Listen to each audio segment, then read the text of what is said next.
Awesome. We'll go ahead and get started. I will introduce myself. I'll be the moderator or the host tonight. My name's Kayla Barabee. I am the National Political Director here at the Forward Party. I am actually a Virginia resident myself. I'm located in Arlington, Virginia. And I'm just so thrilled to be here with the Virginia team today. We have a couple of really great candidates who are on the ballot this November. And we also have a few special guests with us tonight. So, really quickly, I will introduce everyone. So, first up tonight, you'll be hearing from Mayor Brian Vincent, who is one of our newest Forward affiliate mayors. And Brian represents Farmville, and will be speaking to us a little bit about his recent decision to join us here at Forward and what that means for him. And then you'll hear from Liz White, who is the executive director of Upvote Virginia. Liz is here to share with us some of her recent work, specifically in Virginia, on ranked choice voting, which, of course, is one of the many electoral and structural reforms that we here at Forward really believe could make a big impact in improving our functional government here. So we're looking forward to hearing from Liz, and thank you for joining us, Liz. And then you will hear from two of our House district candidates. Kristin Ferry is running for the House of Delegates in District 72, which covers multiple counties. Kristin get into kind of the geography and tell us a little bit about herself a little bit later. We're really excited to have Kristin here.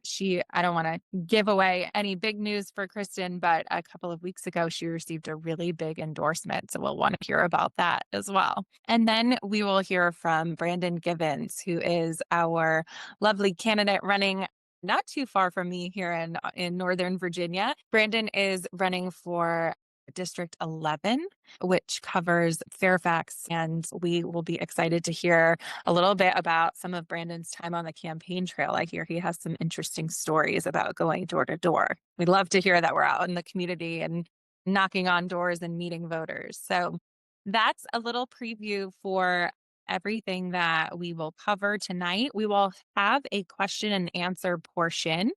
This is a town hall format. So we'll give each of our speakers about 5 minutes to speak and introduce themselves and tell you a little bit about why they're running and the candidates' cases, and touch on some of those key points. And then we'll open things up for everyone to share your own questions, which you can either do by using the raise the hand function. Sometimes folks get that confused with like the little emoji reactions on the bottom of the screen, but it's in the bottom right-hand corner. It's like a little high five emoji. And if you're interested in speaking and asking your question that way, you can raise your hand when we get to the question and answer portion, or you can go ahead a little bit further over to the right. There is the chat function, and you can select that and type in your questions, and someone will help me make sure that I am reading all of those questions. Admittedly, I don't have my glasses on, so I may not be able to read every question in the chat. The font's a little small, but that will be coming up in a few minutes. But first, let's kick things off and hear from our first speaker, Mayor Brian Vincent. I actually spent some time late last week. I think on Friday, I sat down and watched, 15 or 20 minutes of an absolutely outstanding radio interview that Mayor Vincent recently did. I think it was last Thursday. And I think just at the top of this meeting, we should just kind of acknowledge the moment that we are all in. I joined Forward earlier this year with the national team, and someone had asked me, like, why? And I said, if not now, when? And those words could not ring truer today. I know last week was kind of a difficult time for many of us who operate in the political space and feel very deeply committed to promoting civil political discourse in our communities, in our states, and around the country. And, could not have come at a worse time when we all take some time here, especially in Virginia, to recognize the lives that were lost on 9/11 many years ago. And, that typically serves as a point of reflection. And unfortunately, with the national events and the assassination of Charlie Kirk in Utah in the middle of last week, those events seemed to overshadow what is already a heavy moment here in the beginning of September. I bring that up not to dampen the mood before bringing in Mayor Vincent, but I was so moved by your reflections that you shared in your radio interview late last week and how you articulated what this means for you as an elected official working to provide real solutions within your community in Farmville. And so I would love it if you could not only introduce yourself and tell us a little bit about your work as mayor of Farmville and what brought you to the Forward Party, but I'd also love for you to share with this larger group some of the really poignant reflections that you touched upon in your radio interview last week as well, Mayor Vincent. I'll kick it over to you. Thank you. And thank you, everyone, for having me. I am Brian Vincent, mayor of the town of Farmville. It is a small rural town in the heart of Virginia. We are a two-college town, and we sit at the nexus, the end of the Civil War and the beginning of civil rights. So we have a pretty hallowed history that we walk through every day. I got into politics and the political arena years ago as a council member initially, and then ran for mayor. And the nexus for me really was looking at the political landscape and realizing that I wanted to provide a model for my two children, my two girls, of a version of leadership that they could see and emulate. I wasn't seeing it as prolifically as I wanted to see it on the state and national level. And so I thought, well, I guess I'm going to have to step up and show it to them myself. And so that was really the push for me to enter the arena. And a lot of the principles that push that, the idea that the partisan rancor and the sort of binary decision that's creating such a fissure in our society is also what led me to the Forward Party. When I looked around and tried to find a home, I didn't find that I necessarily had one. My views didn't fit neatly in any boxes. And when I looked at the pledge that the Forward Party proposed, I thought, well, this is easy. Constitution, rule of law, election reform, focusing on data for decisions, being decent. And I was like, these are things I do. My mayoral campaign slogan was decency, fortitude, community. Those were the watchwords by which I knocked on every door in this town. And so when I reflect on where we are nationally and what I see happening and what the recent news brought me to was a continuation of that, right? Political violence is abhorrent. We've seen it throughout American history. It's been there since the very inception, and it rears its head in our most divisive moments. It lurks in the shadows, waiting for these divisive moments. And it's incumbent upon all of us as leaders to be mindful of that, to watch our language, not to say that, because I recognize, as I said then, it's impossible to speak in a way in which you cannot be misunderstood, but that doesn't alleviate the obligation of watching how you speak and the tenor and the tone in which you carry yourself. Because when I look across the country and I think about the youth and the next generation, concentric circles out, the care I have for wanting to model leadership for my girls reaches out to my community, reaches out to this commonwealth. And I think I could see how you could be a disaffected, disenfranchised youth in this world. When you look at this duopoly of the parties and you see the vitriol bounce back and forth and you see the repercussions of even this flashpoint moment where the first instinct was for people to point fingers at each other. And my first instinct was to say, why do we have youth in this country who feel so disaffected that they don't believe in a common purpose, right? Because that's ultimately what brings societies together. That's how we build. And we need more builders, more people who are going to build with their language, more people who are going to build with their ideas, more people who are going to build with pragmatic solutions that show the next generation that there is a common purpose. And when you have that common purpose and you raise people to the aspirational principles that this country strives to achieve, then I think you can eliminate some of those dark corners. You can begin to carry your lantern into the dark corners and shine a light and push back against some of that darkness. And so that, for me is our calling as leaders is we have to walk into those areas and we have to carry the lantern of hope and decency and community and show people that we can rise to those principles and aspirations and that we can have a common purpose as we move forward. And I see that in the potential of the Forward Party. And so that's why I'm here. Thank you. That thank you. I that was even better than what I heard in your radio interview. You stated it so eloquently.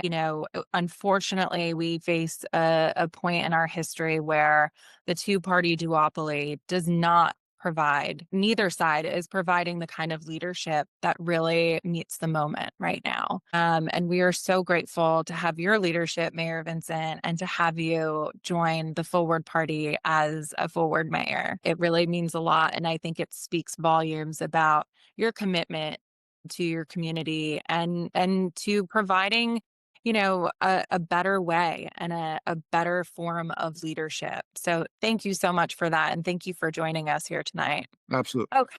All right, moving on to Liz. There you are. Liz, it's so great to have you with us tonight.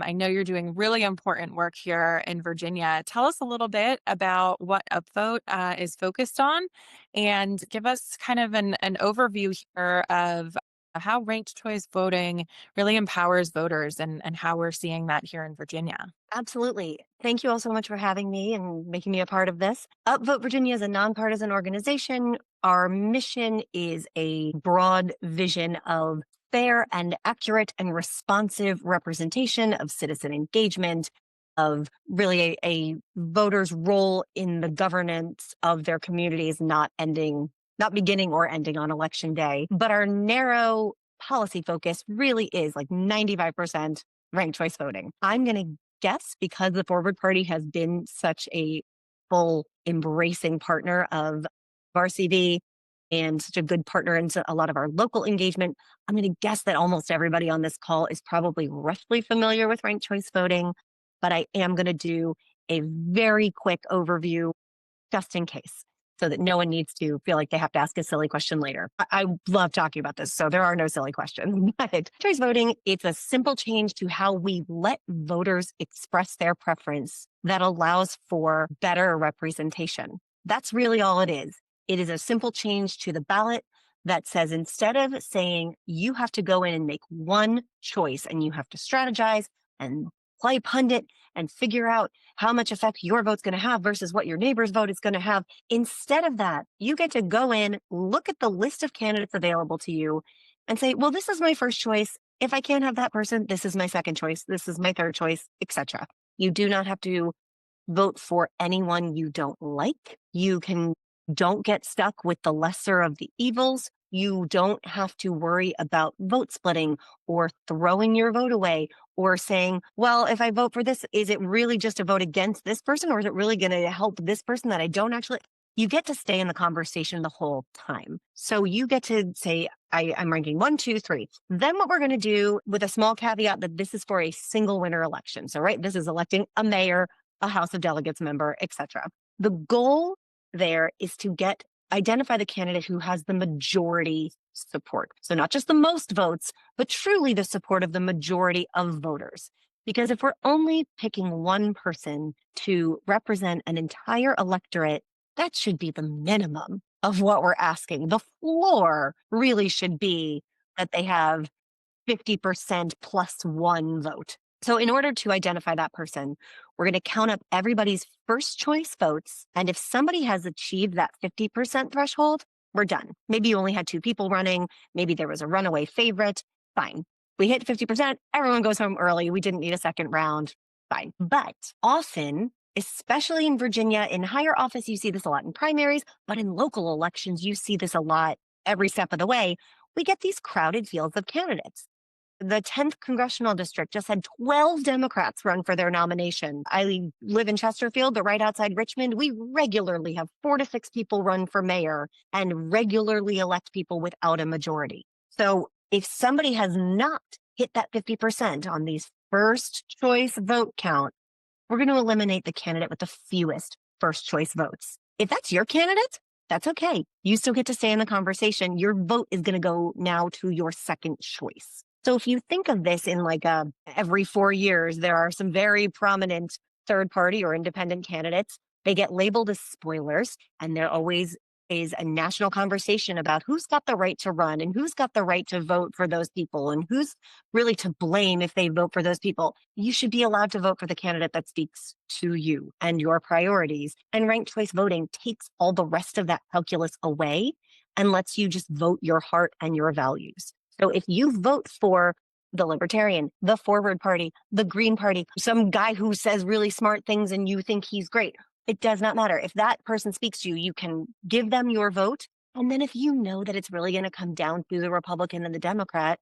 again, mostly in presidential elections, you still get to weigh in, make yourself heard, express your support for those messages and those priorities and those platforms, and still be able to participate in the ultimate decision. Kayla, when you said people ask you why you joined Forward and you say, if not now, when? I mean, we get asked a lot, like, the world's on fire, right? There's emergency after emergency. Why do we need to care about ranked choice voting? Isn't that a bit of a luxury? Isn't that a bit of a niche, nerdy academic issue? But if not now, when?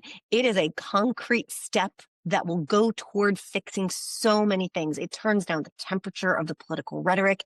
It incentivizes our candidates and elected officials to actually talk to each other and actually go talk to someone else's voters. Get out of your little piece of the fringe of the base. Go knock on doors that have other people's yard signs in them. And it actually incentivizes them to compromise and solve problems as opposed to just maintaining the division so they can continue to fundraise on those issues. The system is flawed, no matter what party you represent and how good your intentions are. The system is not built to support that.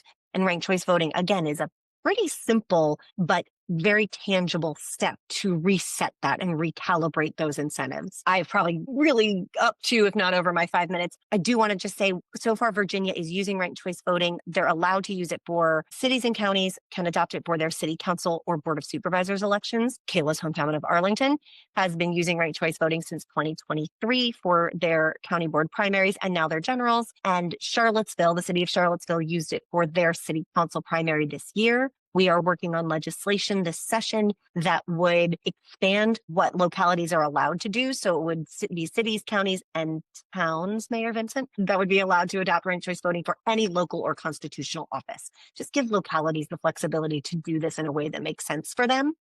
And we also want to give parties the option to use ranked choice voting in primaries. So a lot of times, again, for higher offices, that's where you get the crowded fields, and it would just be a tool to navigate that. But at the local work is so important. So many issues at the local level are not partisan. Potholes aren't partisan. Land use isn't partisan. Housing zoning isn't partisan. It is divisive sometimes and complicated, but it's not red and blue. It's not Republican and Democrat. And the nuance that ranked choice voting injects into these elections is critical, I think, especially at that local level. I'm going to stick around if people have questions, but I am going to put the link to our petition in the chat. If you want to fill that out, if you like all these ideas, it will send an email to your delegate and senator. It will also put you in our email list. I am the one who sends the emails, and I promise I don't have time to spam you. So I'm very respectful of your inbox. So I hope that you'll get involved. And again, thank you all so much for letting me share tonight. That's excellent. Thank you, Liz. That's so informative. And for folks who are slightly less familiar with ranked choice voting, it's an issue that we constantly talk about here at the Forward Party. We support anything that provides voters more choice and lets their voice be heard loud and clear. And so we're so happy to have you join us here, especially in a state that's so critical like Virginia. And can confirm it's an excellent voting system. It's worked really well here in Arlington, and we're looking forward to seeing that expand hopefully across the state. Okay, next up, our District 72 candidate, Kristin Ferry. Kristin, thanks so much for joining us tonight. I know you've been hard at work on the campaign trail. Tell us a little bit about yourself and what made you decide to run as a Forward Party candidate this year. Hi, I'm honored to be here tonight as a candidate for House of Delegates in the 72nd District. Thank you for hosting this. The 2nd District is Amelia, Nottoway, and Powhatan counties, and the northwest portion of Chesterfield County above Route 60 and below the James River, for those who know the area. It borders the county that Brian Vincent's town of Farmville is in. The district is a mix of suburban and rural communities.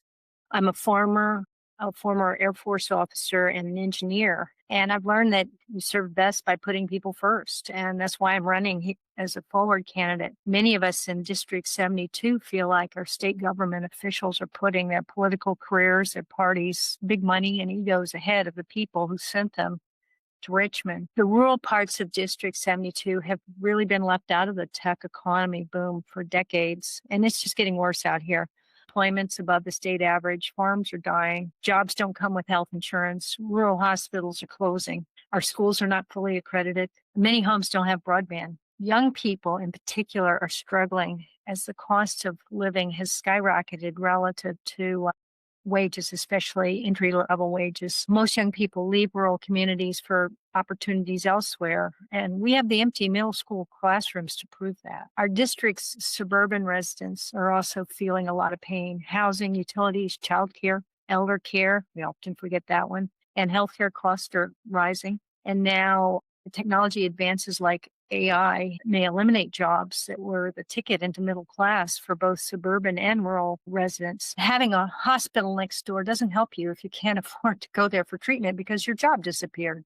The numbers are really clear. The hard work that got me into the middle class is just no longer the ticket to the American dream for today's younger workers, rural or suburban. And I think that's something I'm particularly concerned about. Putting gasoline on this fire, the federal budget cuts threaten Virginia jobs and our infrastructure. Just Medicaid. We'll lose $1.05 for Medicaid. 3 health clinics in the Valley outside my district, but still Virginia, have already announced they will have to close under the new funding. We've got to do more than move state money around. We need reforms. Unfortunately, our politicians are scoring points off each other instead of solving these problems. Huge political contributions from corporations and PACs are drowning out our individual votes, especially in rural areas. We need campaign finance reform and term limits, as well as ranked choice voting, I think. Now, I was born a problem solver. As an engineer, led teams where failure was not an option, literally in mission control. I fought fraud, waste, and abuse at the highest level of the Department of Defense and saved American taxpayers billions. It was hard and very lonely work, but I have done the right thing even when it's not the easy thing or the popular thing. I know I can face down any tech giant to protect you because I did that already. As a farmer, I don't mind hard work and dirt, all kinds of dirt.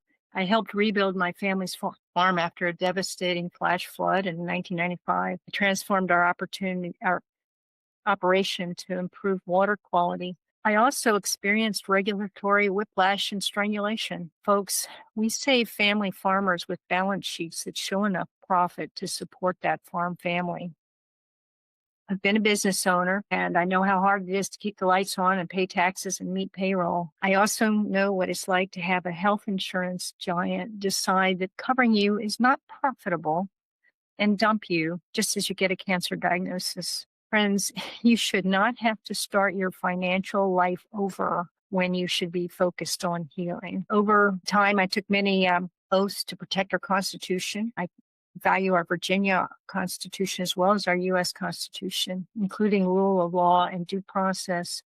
So I'm really proud of the endorsement of the Virginia Police Benevolent Association. They're trusting me to support our law enforcement officers while they protect us in our communities. And similarly, I want to earn your trust by listening to you, by working hard, and by delivering results. There's no shoot from the hip from this farm girl. I will always work with anyone, Republican, Democrat, Independent, hopefully a lot more forward office holders who are truly committed to solving the problems, delivering solutions for my district. Temperamentally, I'm a bridge builder. I will bring community builders into the process and amplify their voices. So I'm asking for your support. You deserve a delegate that serves you instead of party gridlock. Together, we can solve these problems. Thank you. Thank you so much, Kristin. You just bring such a wealth of knowledge and experience to the table that is so sorely needed in our leadership today. And I know you're such a hard worker. So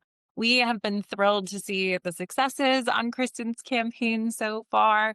And we are looking forward to carry that momentum as we head into early voting just at the end of this week. Gosh, that came up. I did get my ballot in the mail for my Arlington election, so I know it's right around the corner. Question. What area is Kristin running to be a delegate in? I District joined late. I'm sorry. I know it was probably already said. District 72, Amelia, Nottoway, and Powhatan counties in the northwest corner of Chesterfield. Excellent. All right. I want to make sure we have enough time to let Brandon introduce himself and tell us a little bit about District 11 and what's going on over in Fairfax, Brandon. How's the campaign trail been? It was a sunny day Saturday, going door to door. And I find when I meet people, they're rather open. My quick pitch is, are you tired of partisan politics? Are you tired of the bickering and the tribalism? And I get like, amen. I totally am. And it's like, well, you want to meet me? And I've got some ideas to try to help. And that goes over pretty well. Excellent. Brandon, tell us a little bit about your background and what prompted you to run for office. Oh, let's see. Well, I'm a veteran of the Army Reserves, a teacher, and, a big believer in democracy. I grew up in conservative rural Arkansas.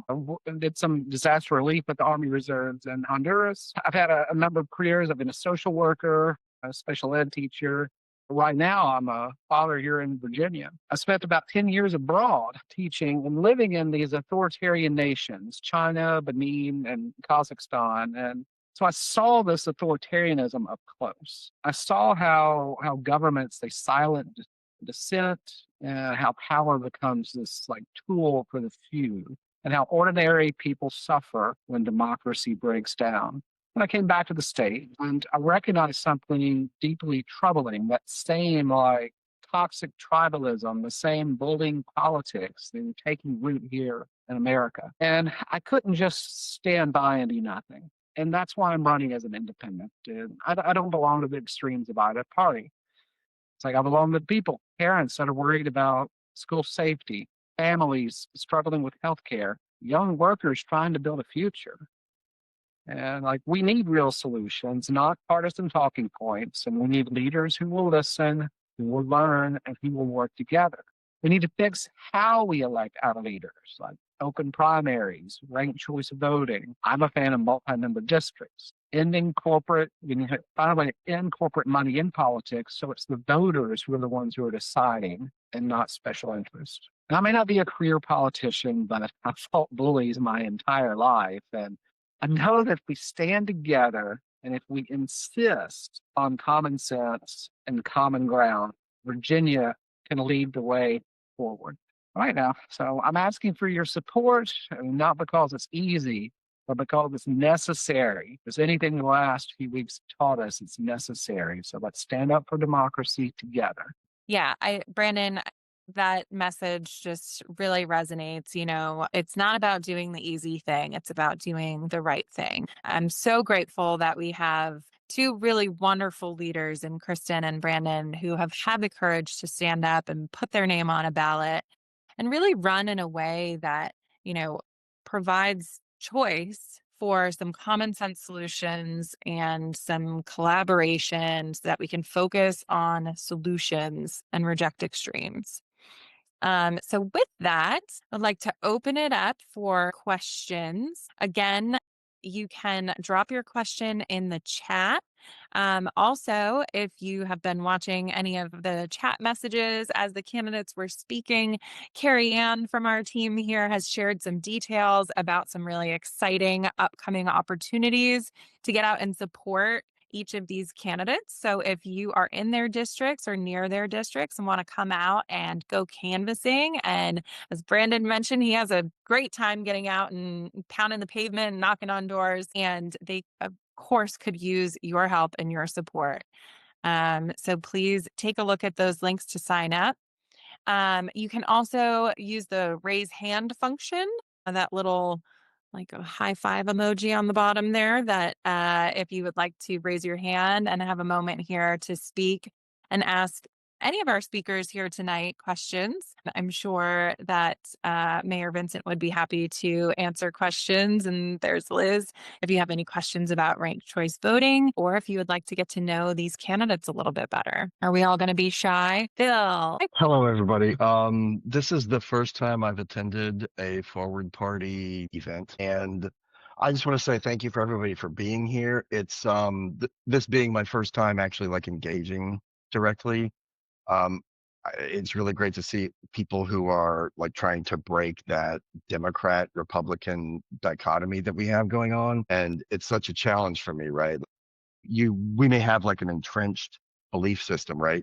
And it's like it's got to be my way or it's got to be opposed to the other way. And so it's really invigorating for me to hear people who are standing up for like a third option. I live on the north side of Richmond, and we haven't really had the challenge yet of having to decide whether you're going to choose the third option versus the my way or against the other way. But I'm really grateful for everybody for being here and sharing your beliefs. And yeah, it's an eye-opening experience actually being here today. So I just wanted to say thank you for everybody for sharing your thoughts and your beliefs. Thank you for joining us, Bill. And we hope that we can see you at future events. Just as a friendly reminder to everyone, it is incredibly important that you get out and vote. You can vote early. Early voting opens September 19th. That's this Friday. And get out for these November elections. It's so important. But also, the work doesn't stop there. In fact, hopefully that will be when, some of the work is just starting for Kristin and Brandon. If they win, we can get to work providing some real solutions. But for the rest of us, there's still really important grassroots building that needs to be done here in Virginia. So if you like what you're hearing tonight, if you're feeling inspired, if you want to have a home here at Forward, we would welcome that. And the Virginia team and the national team are here to connect you and get you plugged in and get you involved and mobilized in whatever way you would like to help us with this really hard but important work that we're doing. Carrie Ann, I see your hand raised. Yes, so I happen to know Kristin a little bit better than everybody else on this call, but I would just love it if you could just share some of the highlights from your military career, because it was very impressive when you shared with me. So I would just love if you could share a few things. And then Brandon, after that, I know that you have run for office before, so maybe if you want to compare the experiences, that would be cool. Thank you. I was really blessed. The military, starting with Army Reserve and then the Air Force, paid for my undergraduate education. And then later, the Navy helped me with one of my graduate degrees. I was able to go right in to an engineering, world-class engineering laboratory to work on an X-plane right off the bat. And I was able to help develop the first computer flight control systems. So it was really amazing. Later on, I ended up working for the Navy. They solved my health insurance problems. I was able to work for them as a civilian much later. And I was brought in to solve the software problems on the F-35, the Joint Strike Fighter. And some of you may have noticed that the F-35s were just flown by the Danes to shoot down drones over Poland last week. I'm not sure if that's the first combat deployment of F-35s, but it was really encouraging for me to see that, because we had a lot of problems and we get a lot of conflicts of interest. We had huge software problems. I was there when they fired the head of the program. I just started. It was like my second week. But that kind of complex problem solving is what I hope to bring to this job. I had to get a lot of people talking to each other, agreeing on what the real problem was and moving forward. Wow, that's so impressive. Thank you for sharing that, Kristin. Brandon, do you want to share with us? Carrie Ann had a question about your prior experiences running for office. Yeah, I was like in a former life over a decade ago in Georgia. I ran for public service commissioner with the Libertarian Party. I've always been kind of interested in third party politics, but at the same time, like in my experience with libertarians, is I wasn't exactly that free market. So, but it was about, for me, I've always known there was a problem with the two-party system and kind of where it was going, and that we needed some more free thinking, free-minded people. Well, we're glad that you were willing to run for office again. Again, this is it takes more than one try sometimes. So I have a good feeling about this one. All right, we have a few questions in the chat. Let me see if I can read these. We have a question for Mayor Vincent. Do you talk to other mayors regularly, and do you think there might be others that would consider following your lead? This is a great question. I do talk to other mayors regularly. I'm currently the vice chair of the legislative committee for Virginia Municipal League. And so I'm tapped into our local municipal league and have served on that legislative committee for the last few years, but now as vice chair, get to shape policy pushes a little bit more. And that does also give me audience with mayors from across the Commonwealth. And yes, I recently hosted, well, we here at the town of Farmville hosted the Small Towns Conference in conjunction with Longwood University here. And we brought in mayors and council members and administration officials from across the Commonwealth here to Farmville to talk about issues in local government. And I gave a keynote address that focused on the idea that, part of what we do on top of the pragmatic solutions and solving problems is also to be bulwarks against this partisan ideology being injected into local government. Because what happens, we see it on a national and state level, but even when it creeps into the local level, you get, deferred maintenance, you get infrastructure things that get put on the back burner because it's just a bunch of infighting. It's the same thing you see on any other level of government where the sort of culture wars or the partisan wars take over and people stop finding actual solutions to problems. And so, yes, I think there's an appetite out there. Lots of folks came up at the end of that Small Towns Conference and expressed interest in finding new ways to get that voice out. And at that point, I was unfamiliar with Forward. So you can bet that this next month, when I attend the annual Municipal League Conference, I'll be talking about it. Awesome. We love that. We actually here at Forward National have been working with mayors and other elected officials across the country, welcoming them and introducing ourselves. We have attended a few, there are some really great national conferences where all of these legislators or elected officials get together and share best practices and network. And we have had a presence at several of those this year to really make sure that we are a resource for those who hold public office, especially, Mayor Vincent made a really great point about just feeling like you don't have a home. One of the things that is so difficult about the two-party duopoly is that typically, if a candidate wants to run for office but does not want to be beholden to either of the major parties, they have a hard time finding resources. And so that is what we are building here at Forward. We are building a true grassroots movement made up of all of the important people that you see here tonight, our supporters, our state teams, our candidates, our elected officials. And then the other component of that I spend a lot of my days working on is making sure we have the tools and the resources for those people to be successful and to, as we've been saying lately, to emancipate them from the stranglehold that the two legacy parties have on candidates and office holders, because those resources are what hold those candidates and those individuals to these parties, because it is so incredibly difficult to be successful as an independent or a third party candidate historically. And so everything from data to voter contact tools to access to media kits and fundraising networks, though that is the durable infrastructure that we here at the Forward Party are working really hard to build for our candidates this year, for our candidates next year in the midterm elections and beyond. And so that is something that we're really passionate about. And we're so glad that we're able to help Kristin and Brandon in their election this year. All right. Any other questions for the candidates, for the other speakers? I saw Liz is engaging in the chat. You're so good about having these conversations. I know there's a lot of really important information to be shared here about ranked choice voting and some of the other electoral reforms. I know Brandon mentioned.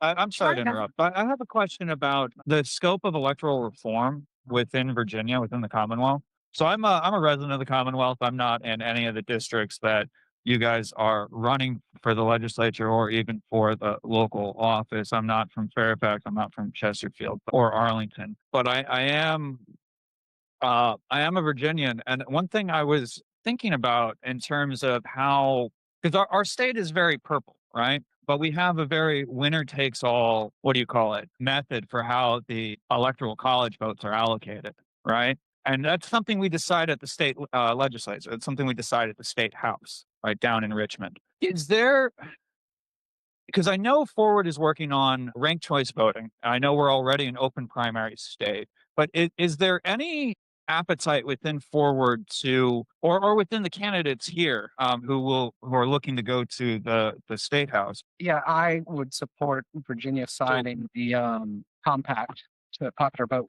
Have it where it's almost broken down into the congressional districts, or like they winner take all. It's one could go to a Republican, one could go to a Democrat, the other could go to whoever.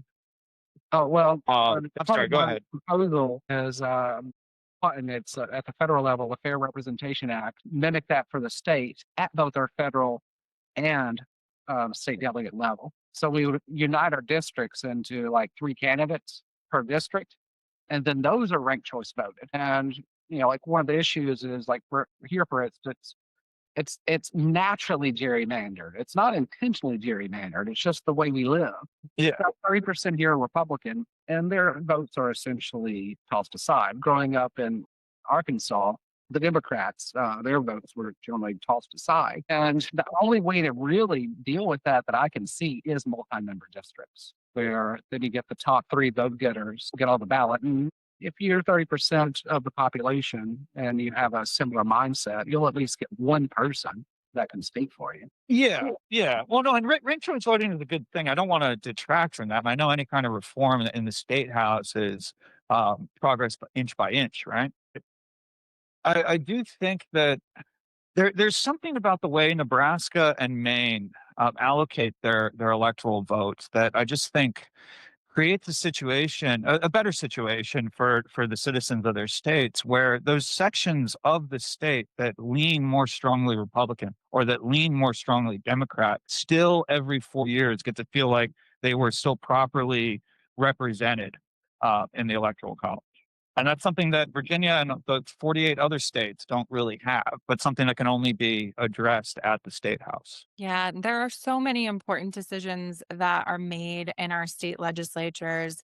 I know a lot of folks have seen in the national news the conversations around the redistricting battles, the mid-decade redrawing of these congressional maps just to serve the purpose of supporting one party over another. It's easy to kind of get caught up in everything that's happening at the national level because there is so much happening every day that just, as someone said earlier, the house is on fire. We're all drinking from a fire hose trying to keep up with the news out of Washington. But it's so important to pay attention to who our local elected leaders are at the local and state level, because they are making decisions that impact even the federal politics of our country today. So I think that's a really important flag. Thank you for sharing that.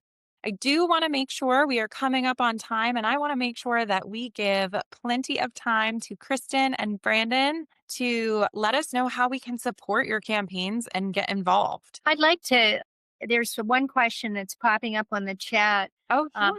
About social media and young people, and I wanted to address that briefly. I don't think that Forward overall has a position on limiting young people's social media access, but I actually did a lot of work in AI years ago, and I can tell you that while AI is not going to take over the world, this AI is very much linked to the question you're asking. In Australia, they are trying an experiment to limit social media for young people, and I think we have to watch that a little bit. I would take a different angle. I would eliminate the AI algorithms and the rage enhancing, emotion enhancing algorithms, because we're enhancing young people's loneliness, isolation, insecurity, whatever.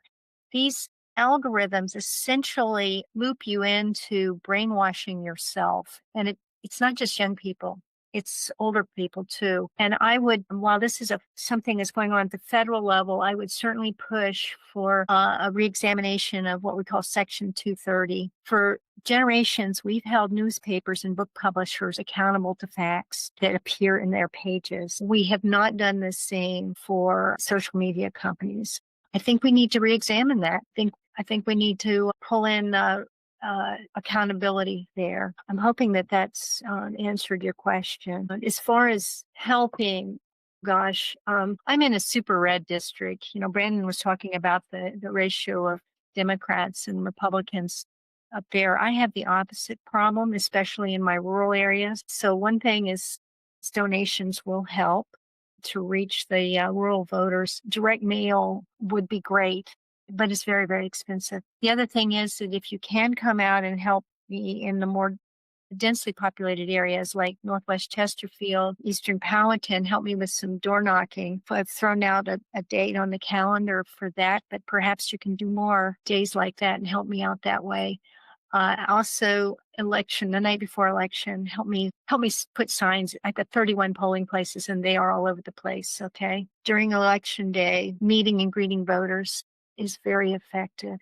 So please consider things like that. Excellent. Thank you, Kristin. And I know Eric has shared in the chat here both Kristin and Brandon's websites where you can go to find more information. Brandon, tell us about some upcoming opportunities to support you in Fairfax. Yeah, I'm gonna hit the local neighborhood again. I went out an email October I can't remember if I said 4th or 11th, but I'll probably do both anyway. It's about getting that message out. You'll get a fun little app, and you can see the house that you can go to. You can even click on it and see who's there and how they're registered, which is kind of neat. And that can give you an idea about how to start your pitch. And yeah, so I need help getting out there. I need to hit 10,000 doors, but I'm just one man. And also just money donation so I can run advertisements. When people hear me, they like me getting that out. And it's hard. If you guys could. And also, like on my website, like Crime the Pump. It has like this much of this. I think I'm trying to raise $10,000, and there's the donation amount. Go in there, throw me 25, $50, $250, so we can prime the pump. So when other people are seeing it, they're like, "Oh, yeah, more people are donating. All right. I'll give more." Absolutely. And Brandon and Kristin are working so hard. Every little bit helps. If you can come out for an hour, 2 hours, 1 day, 3 days, every day. I think Brandon's out knocking doors every day from what I've heard. We here at Forward National, we have put our money where our mouth is and made contributions to both campaigns, as well as our Virginia Forward team. So we are working hard to get these candidates the resources that they need to be effective and get them elected so that they can deliver results. Thank you, everyone, for joining tonight. Eric, feel free to chime in if I've missed anything on behalf of our lovely Virginia Forward team. They are working really hard to support these candidates, some of our local candidates who are on the ballot this November.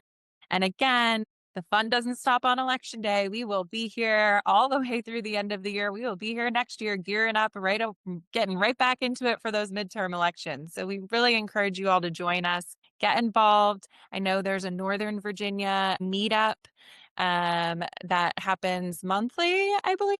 Yeah, and they're doing their virtual monthly meeting, and stay tuned. We'll be announcing some more town hall meetings, and we will be sending out those volunteer opportunities for our candidates. So be on the lookout for that. And also more work on going all over the state and organizing our local people. So it's always a challenge, but when we have great candidates and great affiliated elected officials, I think that's what drives it. Yes, Get our people absolutely. motivated and organized. Thank you all for joining us tonight. I believe we have everyone's information. If we, for whatever reason, don't already have your email address and know how to contact you, please be sure to click on one of the links that we've shared in the chat so that we can get you in the loop, so that you can get these updates sent to your inbox.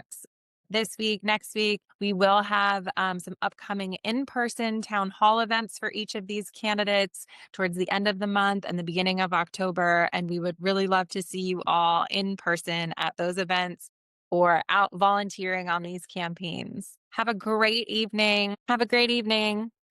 Thank you. Bye, everyone. Thank you.